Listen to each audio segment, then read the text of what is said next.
Hello guys, in this video I will show you how you can easily receive USDT from one Binance account to another. First of all, you have to send your USDT address to the person who will send you the USDT. For this, you have to open up your Binance app and come to wallet.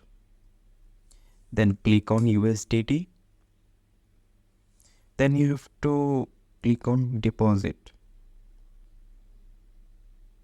Then you have to choose your preferred network. For example, here is TSA20, BNB, Polygon, Ethereum, Solana. For this video, we'll choose Solana.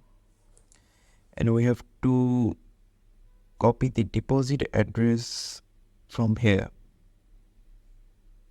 and send it to the person whom he will send you the USDT.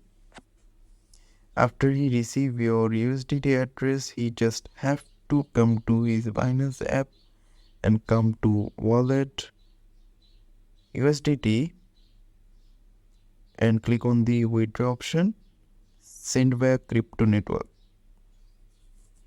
You just have to paste your USDT address here. Then you have to choose the network, Solana. You have to make sure he chooses the same network that you have sent, otherwise your fund will be lost. And you have to put the amount of money USDT he want to send you. Then you just have to click on withdraw. After clicking on withdraw, you will receive